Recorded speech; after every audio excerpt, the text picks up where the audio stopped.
Hello student, मैं आपका विजय sir. आज के इस खास वीडियो लेक्चर में आप सभी का स्वागत करता हूं। इसके पिछले लेक्चर में हम लोग पेज 208 पर जो हमारे प्रतिरोधों के संयोजन से संबंधित प्रश्न 1 से लेकर 5 तक दिए थे, उसका हमने बहुत ध्यान से, बहुत ठीक से उसका क्या किया था, अध्ययन किया था।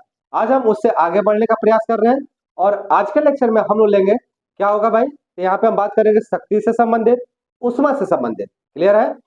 तो इससे संबंधित हम बात करने वाले हैं और इसी से संबंधित हम क्या करेंगे, प्रश्न को भी यहाँ पे आरंभ करेंगे। तो हमारे यहाँ सबसे पहला जो आपका प्रश्न स्टार्ट हो रहा है वो आपका उदाहरण 11.10 या 11.10 कहो या कहो उदाहरण नंबर 10 आपका आरंभ होने जा रहा है। और यहाँ से आप बहुत सारी बातों को बहुत ठीक से क्या करने वाले, समझने वाले हैं। जहाँ पे बात उष्मा से संबंधित भी होगी और बात हमारी संबंधित होगी किससे भाई, आपकी शक्ति से भी संबंधित होगी। तो चलिए आरंभ करते हैं बिना देरी किए हुए और देखते हैं कि उदाहरण हमारा 10 क्या कह रहा है और कैसा प्रश्न है, किस प्रकार का प्रश्न है। उससे पहले आप लोग फटाफट अपनी उपस्थिति के लिए एक लाइक दबा दीजिए, साथ में इस वीडियो का लिंक अपने दोस्तों को क्या कर दीजिए, शेयर कर दीजिए, जिससे उनको भी पता चल सके कि क्लास प्रॉपर तरीके से क्या हो गया, स्टार्ट हो गया। तो चले आरंभ करते हैं। कह रहा है कि किसी विद्युत इस्त्री में अधिकतम तापन दर के लिए, विद्युत इस्त्री मतलब आयरन में तापन दर अधिकतम हो, तापन का मतलब अधिक से अधिक गर्म हो, तो अधिकतम तापन दर के लिए 840 वाट, वाट का मतलब किसका मान दिया है, शक्ति, 840 वाट की दर से ऊर्जा उपभुक्त होती है तथा 360 वाट की दर से उस समय उपभुक्त होती है जब तापन की दर क्या होती है, न्यूनतम होती है। अगर आपको ध्यान हो, अगर ऑटोमेटिक प्रेस होती है हमारे पास तो उसकी दो कंडीशन होती है। एक एक तो बहुत ज्यादा गर्म होता है जितने की हमें आवश्यकता पड़ती है, और जब बहुत ज्यादा गर्म हो जाती है तो लाइट ऑटोमेटिक क्या हो जाती है, कट जाती है। कटने के बाद से फिर से कहाँ आ जाता है, वो निचले स्तर पे आता है। तो जब बहुत अधिक गर्म होती है उस वक्त तापन दर कितनी होती है, 840 वाट की। और जब निचले स्तर पे आता है तब कितना होता है, 360 वाट की। कह रहा है जब तापन की दर न्यूनतम है, यदि विद्युत स्रोत की वोल्टता कितनी है, 220, दोनों ही परिस्थितियों के लिए जो आपका स्रोत लिया गया है उसका वोल्टता कितना दिया गया है, 220 वोल्ट है। तो दोनों प्रकरणों में विद्युत धारा तथा प्रतिरोध का मान क्या करिए, प्रकलित कीजिए। जब तापन की दर अधिकतम हो तो भी विद्युत धारा का मान ज्ञात करिए, और जब तापन की दर निम्नतम हो तो भी विद्युत धारा का क्या करिए, मान ज्ञात करिए। बड़ा आसान है, कैसे करोगे, चलिए इसका हल निकालते हैं। सॉल्यूशन देखिए, इसका सॉल्यूशन में जाएंगे तो आपको सबसे पहले बात कर रही शक्ति के बारे में, तो थोड़ा हम शक्ति के बारे में देखते हैं। शक्ति क्या समझते हैं, हम जानते हैं कि चूंकि शक्ति P बराबर होता है विभवांतर, विभवांतर किसे लिखते हो, V इंटू विद्युत धारा, विद्युत धारा I। अगर हम विद्युत धारा विभवांतर तथा शक्ति के रूप में लिखना चाहे तो P का मान हो जाएगा हमारा, तो देयरफॉर यहां से निकल के आता है P equal to V into I, निकलता है ना। अब यहां से अगर I का मान केवल निकाला जाए, केवल शक्ति का मान निकाला जाए तो कितना निकल के आएगा सर, तो यहां से आएगा I equal to P upon V। P मतलब क्या हो गया, शक्ति, अभी क्या हो गया, हमारी विभवांतर हो गई। क्लियर है? अब यहाँ देखो, यहाँ पे भी आपका निश्चित दिया हुआ वो कितना है, 220 वोल्ट, दोनों ही परिस्थितियों के लिए दिया है, लेकिन दो अलग अलग परिस्थितियों के लिए P का मान क्या दिया, अलग अलग दिया है। क्लियर ना? तो हम सबसे पहले पहली परिस्थिति लेते हैं, तो हम यहाँ ले रहे हैं प्रथम स्थिति में, प्रथम स्थिति में। अब प्रथम स्थिति में हम किसके बारे में बात करेंगे, जब तापन दर क्या हो, अधिकतम हो। क्या अधिकतम है, तो लिखेंगे जब तापन दर अधिकतम है, अधिकतम है तब, तो हम निकालेंगे कि स्त्री का प्रतिरोध और स्त्री का या स्त्री द्वारा लिया गया धारा, दोनों का मान हम यहाँ से क्या कर सकते हैं, ज्ञात कर सकते हैं। तो हम जब तापन दर अधिकतम हो तो कह रहा कि दोनों प्रकरणों में विद्युत धारा, तो आप निकालें जब तापन दर अधिकतम है तब आई से पहले आपका P का मान दिया हुआ है, तो P हमारा कितना दिया हुआ है, अधिकतम में 840 वाट। ठीक है, तो सबसे पहले हम निकालें विद्युत धारा, तो विद्युत धारा I बराबर क्या आ जाएगा, तो ये हो जाएगा P अपान V। P का मान कितना है, 840, अब V का मान कितना है, 220। यही है ना सर। अब अगर इसे आप काटो तो आपका देखिए मान क्या आएगा, एक जीरो से एक जीरो क्या हो गया, कैंसिल, और दो से काटो तो 11 दूना 22, 2 चौको 8 और 2 दूना 4, तो यहां से हमारा आई का मान निकल के आ रहा है आपका 42/11। अब थोड़ा हम इधर चलते हैं और यहाँ देखिए आई का मान आ गया 42/11। अब 11 से जब 42 में भाग दोगे तो इस कंडीशन में आई का मान जो हमारा निकल के आएगा वो आएगा 3.82। और चूंकि धारा है तो एम्पियर के बराबर। तो जब हमारा तापन दर अधिकतम होगा उस समय विद्युत धारा का मान चाहे स्त्री द्वारा लिया गया धारा का मान 3.82 एम्पियर के बराबर होगा। तथा तथा अगर हम स्त्री का प्रतिरोध निकालें तो स्त्री का प्रतिरोध और स्त्री का प्रतिरोध ओम के नियम से आप जानते हैं कि चूंकि V इक्वल टू होता है I इंटू आर, तो प्रतिरोध देयरफॉर R बराबर क्या होगा, तो R बराबर होगा V बाई आई। ठीक है जी। V का मान हमारा कितना है, तो V का मान है आपका यहाँ पे कहा गया ये रहा 220 वोल्ट 220। और I का मान अभी कितना निकाला आपने 3.82।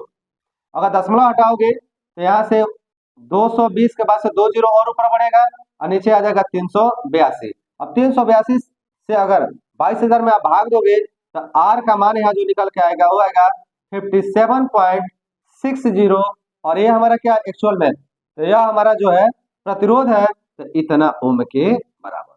लीजिए जब तापन दर अधिकतम है उस कंडीशन में विद्युत धारा का मान 3.82 एम्पियर और उस स्त्री का प्रतिरोध 57.60 ओम के क्या हो गया बराबर आ गया। यह आएगा एम्पियर में और यह आ गया हमारा ओम के बराबर।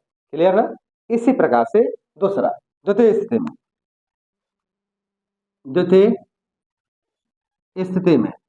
अद्वितीय स्थिति में क्या होगा भाई, द्वितीय स्थिति में हम तापन दर को क्या ले रहे हैं न्यूनतम। जब तापन दर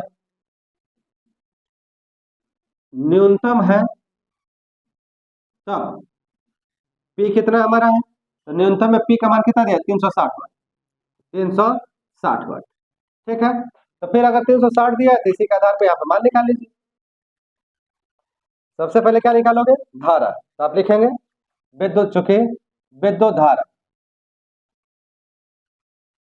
अब विद्युत धारा का मान I इक्वल टू हो जाएगा P बाई V। P का मान हमारा कितना है 360। अभी आपका फिक्स है 220 जीरो से जीरो कैसे 2 से 11 और 18 दूना 36, तो यहाँ पे आ गया 18/11। अब 11 से 18 में भाग दोगे तो आई का जो मान निकल के आएगा यह आएगा आपका 1.64 धारा है तो एम्पियर के बराबर। तो लीजिए हमारा आई का मान निकल के आ गया यहाँ पे 1.64 एम्पियर के बराबर। कब, जब तापन दर क्या है हमारा न्यूनतम है। तथा अब तब लिखो तथा स्त्री का प्रतिरोध इस कंडीशन में, और स्त्री का प्रतिरोध R बराबर आपने पढ़ा है क्या होता है V बाई आई। ओम के नियम से निकाल लो, चाहे डायरेक्ट फार्मूला भी आपको पता होगा। और सीधे सीधे मान उठा के रखो, V का मान है यहाँ पे 220 और I अभी निकाला है 1.64। अगर दशमलव हटा दो 2 जीरो ऊपर बढ़ेगा और यहाँ से R का मान हो जाएगा 220 के बाद से 2 जीरो और नीचे हो गया 164। अब 164 से जब भाग देंगे तो R का मान यहाँ निकल के आएगा 134.15। और चूंकि प्रतिरोध है तो ओम के बराबर। लीजिए न्यूनतम तापन दर पर हमारा स्त्री का प्रतिरोध 134.15 ओम के बराबर होगा और धारा का मान 1.64 एम्पियर के क्या होगा बराबर होगा। क्लियर ना, आसान है, सिंपल है। तो चले इसे नोट करें। इसके बाद से हम बढ़ते हैं अब अगले उदाहरण की तरफ। साथ में इसका कुछ क्वेश्चन है तो क्वेश्चनों को भी देखेंगे। तो उदाहरण क्वेश्चन ऐसे ही चलता रहेगा, तो आप इसे नोट करिए। कैसा लगा लेक्चर जरूर बताइए, साथ में लाइक का बटन जरूर दबाइए। हर लेक्चर में मैं आपसे कहता हूं कि बाबू लाइक का बटन जरूर दबाएं, जरूर दबाएं, जरूर दबाएं। साथ में अपने दोस्तों को क्या करें शेयर करिए। तो चलिए नोट करिए इसे और फिर बढ़ते हैं हम अगले प्रश्न की तरफ। तो उदाहरण नंबर 10 देखने के बाद से अब हम बात करते हैं उदाहरण नंबर 11। और उदाहरण नंबर 11 जो हमारा है यह पेज नंबर आपका 210 पे है और 10 भी जो था वो भी पेज नंबर 210 पे ही था। तो 10 तो थोड़ा सा बड़ा था, लेकिन 11 जो है बड़ा छोटा सा प्रश्न है, लेकिन है बहुत महत्वपूर्ण। एग्जामिनेशन पॉइंट ऑफ व्यू के आधार पर अगर देखें, इसको समझने का प्रयास करें तो यह महत्वपूर्ण प्रश्न है। तो आप इसे ध्यान से देखिएगा। क्या कह रहा है भाई, कह रहा है किसी 4 ओम प्रतिरोधक से, तो जो जो दिया है उसको लिखते चलो। तभी तो कहानी समझ में आएगी कि क्या कर सकते हैं। किसी 4 ओम प्रतिरोधक से, मतलब आर बराबर दिया है 4 ओम, प्रति सेकंड समय दिया है टी का मान 1 सेकंड, 100 जूल उष्मा, उष्मा को किससे लिखते हो, एच से, एच इक्वल टू दिया है 100 जूल, उत्पन्न हो रही है, प्रतिरोधक के सिरों के बीच विभवांतर ज्ञात कीजिए, मतलब आपको भी का मान ज्ञात। ठीक है जी। अब आपको याद है कि एच, आर, टी और भी के बीच में तो कोई संबंध नहीं होता है, लेकिन एच, आर, टी और आई के बीच में संबंध जरूर होता है। तो आपको यहां से आई जरूर प्राप्त हो जाएगा। तो आप लिखेंगे चूंकि चूंकि उष्मा, और उष्मा एच इक्वल टू होता है आपका आई स्क्वायर आर इंटू टी, ये आपने पढ़ा होगा। अब यहां से अगर आई का मान निकालना चाहे तो कैसे निकलेगा भाई, तो आर टी को इधर भेजो, तो H upon R T equal to होगा आई स्क्वायर, तो आई इक्वल टू क्या हो जाएगा, आई इक्वल टू हो जाएगा वर्ग हटेगा तो इधर वर्गमूल लग जाएगा, ये हो जाएगा H upon R T under root में आएगा ना जी। अब ये सारा मान उठा के आप रख दीजिए। एच कितना है हमारा, तो 100 है, ये हो गया 100। आर कितना है 4, टी कितना है 1, इतना आ गया। अब देखिए क्या आएगा, ऊपर आ गया 100 और 4 एकम 4, ये हो गया 4, 4 एकम 4 और 25 चौक को 100, तो हमारा अंडर रूट में कितना आ गया 25। अब 25 को अगर आपको पता हो तो ये 5 का क्या है, वर्ग है, तो इसको हम लिख सकते हैं, कैसे लिखेंगे, तो यहाँ हम लिखेंगे कि आई का मान हमारा आ गया I equal to under root 5 का वर्ग। अब वर्ग है और रूट है तो 2 पर 1 बाहर निकलता है, तो देयरफॉर आई का मान हमारा निकल के आ गया 5 एम्पियर के बराबर। तो यह आ गई आई का मान।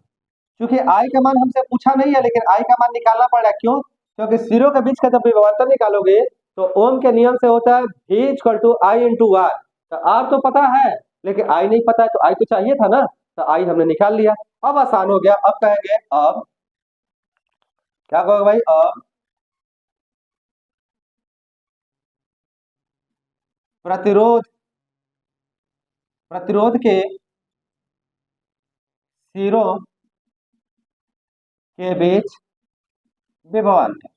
अब प्रतिरोध के सिरों के बीच का जो विभवांतर होगा हमारा, वह होगा ओम के नियम से, ओम के नियम से, और यह आप जानते हैं कि V इक्वल टू होता है I इंटू आर। बस मान उठा के रखो, I का मान है 5 और R कितना है 4, तब 5 4 जा 20, देयरफॉर V का मान आ गया 20 वोल्ट के बेस। तो विभवांतर हमारा निकल के आ गया 20 वोल्ट के बराबर, और ये हमारा क्या हो जाएगा, आंसर हो जाएगा। आसान है, बहुत आसान है। आपसे बस ये पूछा गया था कि प्रतिरोध जो लगा है, इस प्रतिरोध के सिरों के बीच विभवांतर क्या होगा, तो प्रतिरोध के सिरों के बीच का जो विभवांतर होगा उसमें आई आएगा। आई हमें नहीं पता है, तो आई दिए गए कंडीशनों के आधार पर खूब आसानी से निकाल सकते हैं। उसमें में तो आई आता है ना जी, वहां से आई का मान निकाल लेंगे और वही आई का मान उठा के आप रख देंगे, खूब आराम से विभवांतर हमारा निकल के आ जाएगा। तो चले नोट करें। तो हमने उदाहरण 10 देखा, उदाहरण नंबर 11 देख लिया। अब आगे आने वाला जो प्रश्न है उसके बारे में बात करते हैं। नोट करो फटाफट, मेरे ख्याल से अच्छा लगा होगा, तो नोट करिए। तो उदाहरण 11 करने के बाद से अब जो अगला प्रश्न आ रहा है वो जस्ट उसी के अगले पेज पे आ रहा है। जैसे पहले पे था हमारा 210 नंबर पेज पे, अब आ रहा है 211 नंबर पेज पे, और 211 नंबर पे कुल 3 प्रश्न है, जिसमें पहला प्रश्न जो हमारा है वो मौखिक है, दूसरा प्रश्न आंकिक है। तो हम आंकिक प्रश्नों को उठा रहे हैं। कह रहा है कि 1 घंटे में 50 वाट विभवांतर से 96,000 कूलाम आवेश को स्थानांतरित करने में उत्पन्न ऊष्मा क्या करना है, प्रकलित करना है। बड़ा आसान है। कैसे इसका हल क्या करोगे भाई, तो देखो कितने घंटे में, तो 1 घंटे में, तो समय दिया हुआ आपका टी, टी बराबर दिया 1 घंटा, 1 घंटा दिया हुआ, ठीक है। 50 वाट ये क्या है, आपको ये बात पता होनी चाहिए कि कौन क्या है। तो यहाँ पे हमारा जो मान दे रखा है वो मान आपको अगर समझने का प्रयास आप करिए तो ये 50 वाट नहीं होगा, 50 वोल्ट होना चाहिए। 50 वोल्ट विभवांतर, हाँ वाट थोड़ी होगा, 50 वोल्ट विभवांतर से, तो यहाँ भी का मान दिया हमारा 50 वोल्ट, कितना कुलाम, तो 96,000। तो हमारा कुलाम आवेश है तो क्यू बराबर दिया है 96,000 कुलाम, ठीक है। उत्पन्न ऊष्मा आपको ज्ञात करना है, मतलब एच का मान आपको ज्ञात करना है, ठीक। तो बड़ा आसान है, कैसे करोगे। अब आप जानते हो कि एच का मान अगर ज्ञात करना होगा तो एच में आपको आई प्राप्त होता है, आई चाहिए, V into I into T होता है, तो आई तो है ही नहीं है, तो सबसे पहले आप क्या करो, आई निकालो। उसका पहले यहाँ समय को बदलो, समय का मात्रक सेकंड होता है, यहाँ 1 घंटा, 1 घंटा में 60 मिनट और 1 मिनट में 60 सेकंड था, 60 गुणे 60 सेकंड, यह हो गया 3600 सेकंड। ठीक है, अब आप यहाँ क्या निकालिएगा, सबसे पहले निकालो विद्युत धारा, क्योंकि विद्युत धारा I इक्वल टू होता है आवेश प्रवाह की दर Q अपान T। अब हमारा Q कितना है, Q है हमारा 96,000, समय कितना निकल के आ गया 3600। तो आप अगर ध्यान से देखो तो 2 जीरो से 2 जीरो क्या हो गया, कैंसिल हुआ ना, और यहाँ पे I का मान हमारा निकल के आ गया 960/36 क्या हो, एम्पियर। तो इतना ही रखो क्योंकि बाद में हमें इसकी जरूरत पड़ेगी। तो यह हमारा आ गया 960/36 एम्पियर के बराबर धारा का मान आ गया। हमें चूंकि धारा नहीं निकालना, हमें क्या निकालना है, उष्मा निकालना है, तो हम लिखेंगे अतः अतः उत्पन्न उष्मा H equal to V into I into T, ये हमारा होता है।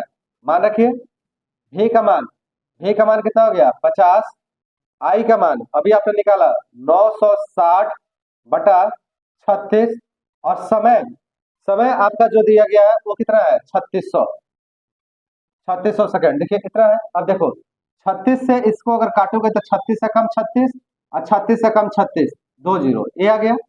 अब गुणा करो, सबसे पहले 5 से, 5 6 30 के जीरो और 9 5 45 था, 45 दिन कितना हो जाएगा 48, तो ये आ गया।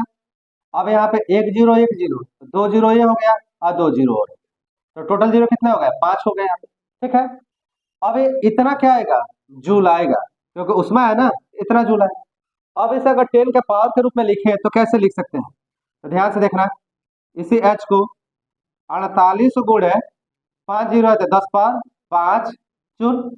अगर 48 को हम क्या ऐसे लिख सकते हैं कि 4.8 इंटू 10, बिल्कुल लिखा जा सकता है। 4 10 में 10 को गुणा करोगे 48 से आएगा, गुणे 10 पावर 5 जूल। अब यहाँ पे 10 पावर 5 है, 10 पर यहाँ पे कितना घात है 1 है, तो 5 1 मिलकर कितना हो गया 6, तो देयरफॉर H का मान आ गया 4.8 इंटू 10 पावर 6 जूल के बराबर। तो यही कह रहा है कि 1 घंटे में 50 वोल्ट, वाट नहीं होगा उसका सुधार कर लीजिएगा, 50 वोल्ट विभवांतर से 96,000 कूलाम आवेश को स्थानांतरित करने में उत्पन्न जो ऊष्मा होगी वो 4.8 इंटू 10 पावर 6 जूल के क्या होगी, बराबर होगी। क्लियर है ना, स्पष्ट है, सिंपल है। तो चलिए इसे नोट करिए, फिर हम बढ़ते हैं इसके अगले प्रश्न, क्वेश्चन नंबर 3 की तरफ। तो पेज नंबर 2 से 11 पर दूसरा प्रश्न करने के बाद से अब हम बात करते हैं तीसरे प्रश्न की, और ये भी प्रश्न बड़ा सिंपल, बहुत आसान है, सीधे सीधे फार्मूले पे है। कह रहा है कि 20 ओम प्रतिरोध की कोई विद्युत स्त्री 5 एम्पियर विद्युत धारा लेती है, 30 सेकंड में उत्पन्न उष्मा परिकलित कीजिए। कहाँ पे है भाई, 2 से 11 नंबर पेज पे। क्या क्या दिया है भाई, तो दिया हुआ सबसे पहले प्रतिरोध, तो R बराबर हमारा दिया है 20 ओम, कितना स्त्री कितना धारा ले रहा है 5 एम्पियर का, तो I बराबर हो गया हमारा 5 एम्पियर। कितना सेकंड के लिए, तो समय हमारा है 30 सेकंड के लिए। क्या करें, उत्पन्न उष्मा परिकलित कीजिए, मतलब H का मान। तो क्या H I R और T में कोई संबंध आप जानते हैं, तो बिल्कुल एक संबंध है हमारा जो होता है H equal to I square R into T. तो आप लिखेंगे, इसलिए उत्पन्न उष्मा H equal to I square R into T, बस मान उठा कर रख दो। I का मान 5, तो 5 का square into R 20 into T 30, solve करिए। 5 का स्क्वायर 25 और इसका मल्टीप्लाई 3 2 जा 6, तो 600, फिर मल्टीप्लाई करिए, तो ये अगर 25 का 6 में गुणा कर तो 25 6 का 150, 150 के बाद से 2 जीरो और यह H है तो इतना क्या आ जाएगा, जूल आ जाएगा। ठीक है, अगर अब हम इसे घातों के रूप में लिखें तो H का मान आ जाएगा 15 गुणे 10 के पावर 3 जूल, इतना ही आएगा ना जी। अब 15 को हम लिख सकते हैं कैसे भाई, 1.5 गुणे 10 पावर 1 गुणे 10 पावर 3 जूल। अरे 1.5 में 10 का गुणा करो कितना आएगा, 15 ही तो आएगा, और 1 3 मिलकर कितना हो जाएगा 4, तो देयरफॉर H का मान आ गया 1.5 इंटू 10 पावर 4 जूल के बराबर। तो यही आपसे पूछा गया था कि उत्पन्न उष्मा कितना होगा, तो उत्पन्न ऊष्मा हमारा होगा 1.5 × 10⁴ जूल के बराबर, और ये हमारा क्या हो जाएगा, आंसर हो जाएगा। देखिए कितना आसान है, कितना सिंपल है। मेरी पूरी कोशिश है कि बहुत अच्छे तरीके से, बहुत ढंग से आपको चीजों को क्या किया जाए, समझाया जाए, जो समझने के बाद से आपको कोई समस्या ना हो। क्लियर ना? तो इस तरीके से आप प्रश्नों को क्या करें, हल समझने का प्रयास करें। साथ में आप जरूर हम लोग का सपोर्ट करें, आप ही लोग के सपोर्ट से ये चैनल आगे की तरफ बढ़ने वाला है। साथ में हम लोग आपके भविष्य के लिए, अभी आप 10 में हैं, 10 से बाद से आप 11-12 में जाएंगे, तो हम लोग का साथ बना रहे और अच्छे से वहां पे हम आपको अच्छे तरीके से एजुकेट करते रहे। इसलिए आप लोगों को सपोर्ट की अति आवश्यकता है। तो आप साथ में क्या करें, लाइक का बटन भी दबाते रहें, अपने दोस्तों को अधिक से अधिक मात्रा में क्या करिए, लिंक को शेयर करते रहिए। जो भी आपके दोस्त क्लास कर रहे हैं, अटेंड कर रहे हैं, चाहे चैनल से जुड़े हो चाहे ना जुड़े, ये फर्क नहीं पड़ता है, आप उनको शेयर करते रहिए तो उनको भी बात पता होती रहे। क्लियर है ना? लाइक का बटन कंपलसरी है, अटेंडेंस के लिए आप अपने लाइक का बटन जरूर दबाएं और साथ में क्या करिए, दोस्तों को शेयर करते हैं। चलिए नोट करिए, फिर बढ़ते हैं अब अगले उदाहरण। ये हमारा क्वेश्चन है 2 से 11 का समाप्त हो गया। अब इसका अगला उदाहरण हम लेके आएंगे, और अगला उदाहरण में हमने 10 और 11 देखा था, अब क्या आएगा, 12 आएगा। तो देखते हैं क्या कहता है 12 भाई, नोट करो।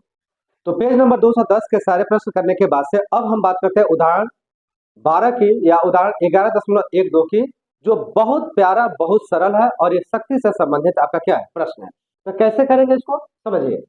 कह रहा है कि कोई विद्युत बल्ब 220 वोल्ट जनरेटर से संयोजित है। सबसे पहले तो जो दिया लिखते चलो भाई, सॉल्यूशन कैसे करोगे, बहुत आसान। सबसे पहला दिया है विद्युत बल्ब, कितना वोल्ट का है, 220 वोल्ट, मतलब भी का मान दिया है 220 वोल्ट। बहुत सारे बच्चों को यही नहीं पता चलता कि VP क्या है। अरे भैया इसके मात्रक से देखा करो, स्पष्ट हो जाएगा। यह विभवांतर का मान है, कितना है, 220 वोल्ट। यदि बल्ब से 0.5 एम्पियर, तो एम्पियर क्या होता है, विद्युत धारा का मान है, तो इसका मतलब I बराबर दिया हमारा 0.50 एम्पियर धारा प्रवाहित होती है। तो बल्ब की शक्ति बताइए, शक्ति को कैसे लिखते हो, P से, तो P का मान, ठीक है ना? आपको ये बात पता होनी चाहिए ना सर की इसको लिखते कैसे। पहले लेक्चर में, जो इस पूरे सीरीज चल रही है, सीरीज के पहले लेक्चर में मैंने हर चीजों को वेल डिफाइन किया हुआ है, फार्मूले में सारी चीजों को एकदम स्पेशल तरीके से बताया हुआ है।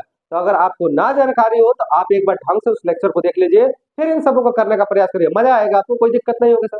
तो चलिए बस आपको शक्ति बता दी, बड़ा आसान है, हलवा एकदम। तो आप लिख चुके बल्ब की शक्ति। अब बल्ब की शक्ति फार्मूला आप जानते हैं कि P होता है V × I।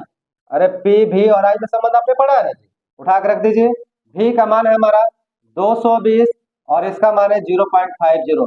0.5 का मतलब होता है आधा, और 220 का आधा करोगे तो P का मान हो गया 110। शक्ति है तो मात्रा क्या होगा, वाट। तो लीजिए हमारा P का मान निकल के आ गया 110 वाट के बराबर, और ये आपका क्या हो गया, आंसर हो गया। तो बल्ब की शक्ति क्या है, तो बल्ब की शक्ति 110 वाट के बराबर। तो बहुत मन करता लिख दो, अर्थात बल्ब की शक्ति 110 वाट है, और ये हमारा क्या हो जाएगा, आंसर हो जाएगा। क्लियर ना, मजा आया? तो चले नोट करें। इसके बाद से बात करते हैं उदाहरण 13 की। क्या कहता है 13, देखते हैं, वो भी आसान क्वेश्चन है, आनंद आएगा आपको। तो उदाहरण नंबर 12 देखने के बाद से अब बात करते हैं उदाहरण नंबर 13 की, जो हमारा पेज नंबर 213 पे है। अब बहुत प्यारा सा क्वेश्चन है। कह रहा है 400 वाट अनुमत का कोई विद्युत रेफ्रिजरेटर। यहाँ देखिए ध्यान से क्या क्या दिया हुआ है, जो दिया उसको सॉल्व करते हैं। सॉल्यूशन में हमारा कह रहा है कि 400 वाट का अनुमत का कोई विद्युत रेफ्रिजरेटर, तो हमारा वाट है, मतलब शक्ति का मान दिया था, P बराबर दिया है 400 वाट, ठीक है जी। उसके बाद से 8 घंटे प्रतिदिन चलाया जाता है, समय का मान दिया है 8 घंटे प्रतिदिन, मतलब एक दिन में 8 घंटा चलाया जाता है। 3 रुपए की दर, दर दिया हुआ है यहाँ पे 0.00 रुपये की दर से इसे 30 दिन तक चलाने का ऊर्जा निकालना है, ऊर्जा का मूल्य निकालना है। 30 दिन चलाने में कितना आपका कुल ऊर्जा पे करना होगा। ये बड़ा आसान है। ये यहाँ पे जो आपका 3 रुपया दिया, यह प्रति किलो वाट घंटा, इसका मतलब है ये प्रति किलोवाट घंटा, ये क्या बताता है, तो यह 1 यूनिट का मान है।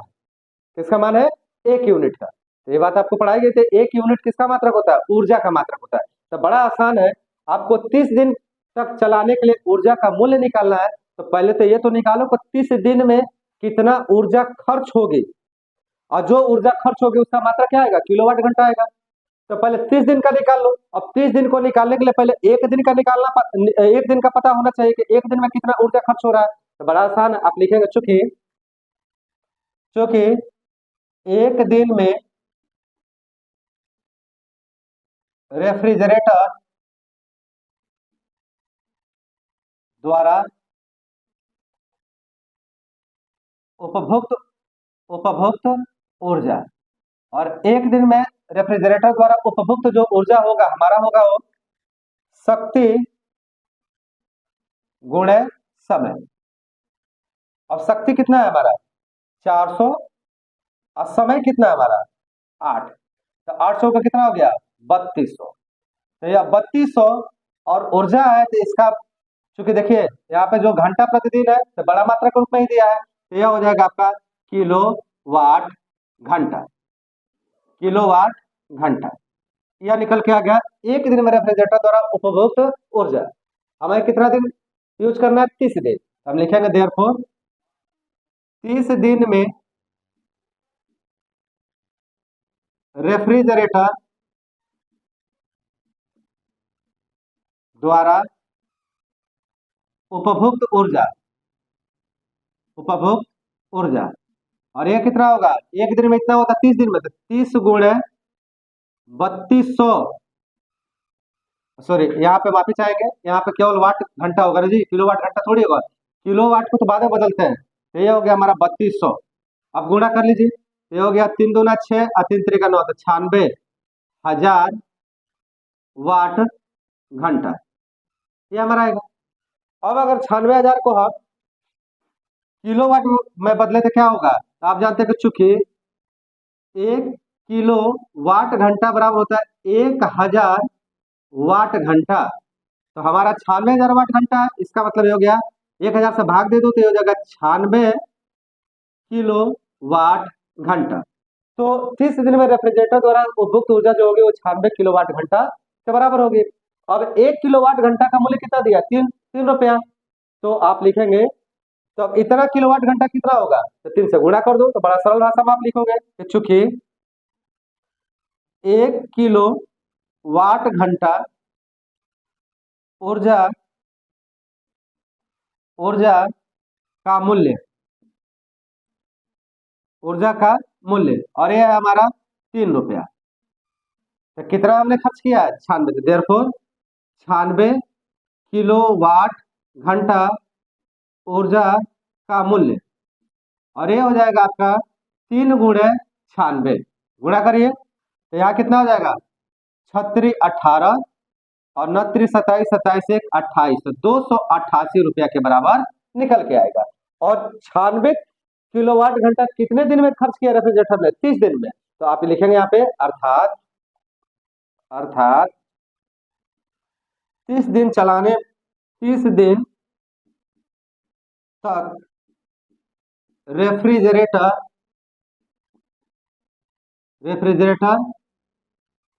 को चलाने के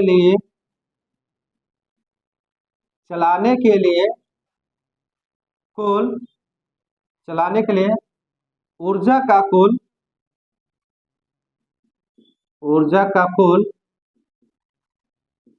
288 रुपया मूल्य होगा। और ये हमारा क्या हो जाएगा आंसर हो जाएगा। बड़ा सरल है, कुछ नहीं करना था आपको। सबसे पहले एक दिन में रेफ्रिजरेटर कितना ऊर्जा खर्च कर रहा है वो निकाल लो, फिर आप 30 दिन का निकाल लो और उसे किलोवाट घंटा में बदल दो। 1 किलोवाट घंटा का ऊर्जा का जो मूल्य है वो 3 रुपया है, तो 96 किलोवाट घंटा अगर ऊर्जा खर्च होगा तो उसका मूल्य कितना आएगा 288। यह 288 जो आया वो 96 किलोवाट का, और 96 किलोवाट कौन चला है 30 दिन में रेफ्रिजरेटर ने क्या किया ऊर्जा लिया है, तो उसी ऊर्जा का मूल्य कितना होगा 288 रुपये के बराबर होगा। क्लियर ना, सरल आसान बहुत सिंपल। तो मेरे ख्याल से मजा आ रहा होगा आपको। अगर सारी चीजें क्लियर होगी तो चलिए इसे नोट करें, और इसी से संबंधित एक और प्रश्न है, बस एक प्रश्न और कर लीजिए और लेक्चर आज यहीं पे हम क्या करेंगे कंप्लीट कर देंगे। और फिर अब अगला जो लेक्चर आएगा उस लेक्चर में अब इस एक्सरसाइज का जो वास्तविक प्रश्न है जो सबसे लास्ट में दिए गए हैं उन प्रश्नों का हल ज्ञात करने का पूरा क्या करेंगे प्रयास करेंगे। तो चलिए नोट करिए। तो चलिए लेके आ गए इस लेक्चर का लास्ट प्रश्न, और ये लास्ट प्रश्न भी हमारा पेज नंबर 213 पे ही है। और यहाँ पे प्रश्नों के सीरीज में 2 प्रश्न दिए गए थे, पहला और दूसरा, जिसमें पहला प्रश्न हमारा मौखिक है, दूसरा क्या है, आंकिक है। तो दूसरे के बारे में बात कर रहे हैं। बड़ा प्यारा सा प्रश्न है, कह रहा कोई विद्युत मोटर 220 वोल्ट के विद्युत स्रोत से, किस वोल्ट के विद्युत स्रोत से भाई, 220। तो सॉल्यूशन में लिखो, जो जो दिया लिखते चलो, कौन से तुम लोग डरते हो यार, बहादुर बच्चे हो। यहाँ भी का मान दिया कितना, 220 वोल्ट, स्रोत से कितना विद्युत धारा, आई बराबर दिया है आपका, आई का मान दिया है 5.0 एम्पियर के बराबर। मोटर की शक्ति निर्धारित कीजिए, शक्ति का मतलब पी निर्धारित करना हो, ये कौन सा बड़ी बात है। तथा 2 घंटे में मोटर द्वारा उपभुक्त ऊर्जा भी निकालना है। तो समय दिया हमारा, समय टी बराबर दिया है 2 घंटे, और तब 2 घंटे के बाद से हमें उपभुक्त ऊर्जा निकालने हैं। किसका मान निकालना है, ऊर्जा का। तो यह भी हम निकालेंगे, ठीक है जी। तो बड़ा आसान है, कुछ खास नहीं करना है। सबसे पहले इसके बारे में बात करें, इन तीनों के बारे में बात करते हैं। तो शक्ति निकालना, शक्ति क्या होगा, आप जानते हैं, चूंकि मोटर की शक्ति, मोटर की शक्ति, अब मोटर की शक्ति P बराबर होता है V इंटू आई। मान पढ़ा ही आपने, V का मान हो गया 220 और इसका मान हो गया 5, गुणा कर दीजिए, P का मान आ जाएगा 5 दूना 10 के 0 और 5 दूना 10 एक 11, 1100, और ये क्या है, शक्ति है, तो वाट के बराबर। तो हमारी मोटर की शक्ति निकल के आ गई 1100 वाट के बराबर। क्लियर है। अब दूसरी का, दूसरा कह रहा कि 2 घंटे में मोटर द्वारा उपभुक्त ऊर्जा, तो आप क्या निकालोगे भैया, यहाँ पे आप लिखोगे, चूंकि 2 घंटे में मोटर द्वारा उपभुक्त ऊर्जा, और आप ऊर्जा का फार्मूला जानते हैं क्या होता है, शक्ति गुणे समय, ठीक है। अब यहाँ शक्ति गुणे समय होता है, तो शक्ति के आधार पर अगर हम बात करें, अच्छा ये फार्मूला आता कहां से, तो आपने पढ़ा होगा कि शक्ति क्या है, तो P होता है W/T, यही तो होता है। कार्य करने की दर ही हमारी क्या कहलाती है, शक्ति कहलाती है। तो वहीं से तो आता है W का मान।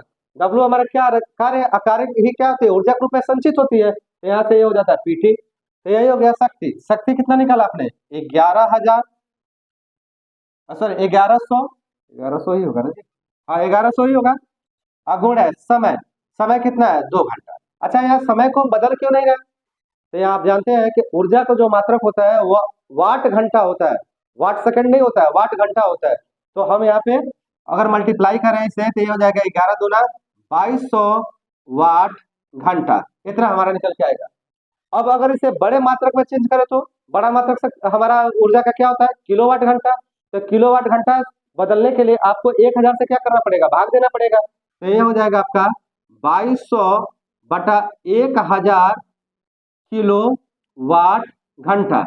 अब देखिए यहाँ पे 2 जीरो से 2 जीरो क्या होगा, कैंसिल, 10 से 22 भाग दोगे कितना आ जाएगा, 2.2 किलो वाट घंटा। और यही जो मान हमारा निकल के आ गया, यही 2 घंटे में मोटर द्वारा उपभोक्त क्या होगी, ऊर्जा होगी। और यही हमारा क्या हो गया, आंसर। तो उम्मीद करता हूं कि आज के क्लास में जितने भी प्रश्न हमने कराए सारे आपको बहुत अच्छे से समझ में आए होंगे। और इस तरीके से अध्याय 11 विद्युत के चैप्टर के अंदर जितने भी उदाहरण और प्रश्न दिए गए थे सारे इस लेक्चर में क्या हो गए, आपके कंप्लीट हो गए।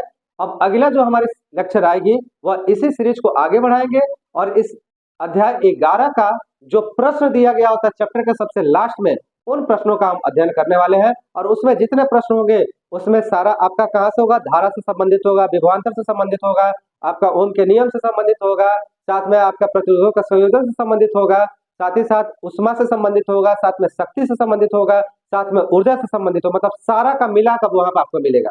तो आपने सारे पे अलग अलग प्रश्न कर ही लिए हैं, सारे का अनुभव आपको हो गया है। अब वो देखिएगा, करिएगा तो आपके लिए बड़ा क्या हो जाएगा, आसान हो जाएगा, सरल हो जाएगा। तो उम्मीद करता हूं कि अब तक के लेक्चर आपको बहुत अच्छे से समझ में आ रहे होंगे। तो आप इसी तरीके से अपना सपोर्ट बनाते रहिए, साथ में अपने दोस्तों को भी इस चैनल से क्या करते रहिए, जोड़ते रहिए। चलिए नोट करें, अब बहुत जल्द मिलते हैं अगले क्लास में, तब तक आप सभी का बहुत बहुत धन्यवाद।